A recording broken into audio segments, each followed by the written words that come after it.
Good evening. Welcome to the Rupavahini News on Channel I. I'm Nolene Hunter. Happy to be back with you after quite a long spell. Happy to be back with you too. I'm Pradeep Amithanagam. It's been almost 14 years and it's great to be At the desk with back on Rupavahini after such a long time. You're probably wondering what the two of us are doing here today. Well, today is a very special day. It's the eve of the 35th anniversary of the Sri Lanka Rupavahini Corporation, and I have to mention that I have been blessed to present the English news to you from those very early days. Here's Sharon. Hello. Sharon, you're ready to take over from me after the break, I think. I think it's been an absolute honor and privilege for us to be a part of today's event and, of course, to read the news bulletin as we celebrate 35 years. What does it feel like for you guys to be back in the newsroom? It feels good.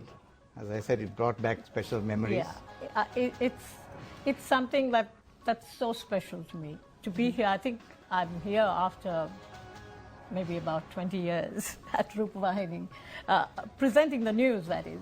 I think when we were young, when we were kids, we looked up to you when we read the news bulletin, and here we are today at the news desk having the pleasure of sharing it now.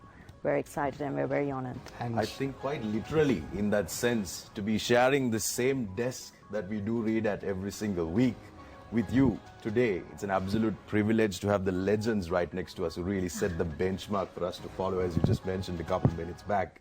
It's an absolute pleasure. I think this absolutely made my day. I think it's a lovely 14th of February. Valentine's Yes. Day. Yes. Happy Valentine's, by the way.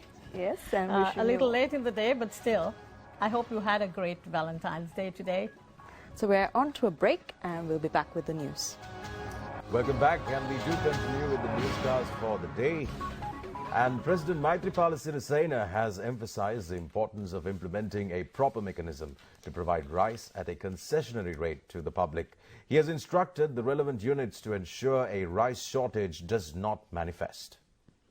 Pensions were given for the first time for retired disabled war heroes with a service period of less than 12 years. The relevant function was held under the patronage of President Maithripala Sirisena at the Presidential Secretariat today. While celebrating the 35th anniversary of Sri Lanka Rupavahini Corporation, that's it from the news for tonight. Good night. Thanks a lot for watching. Good night.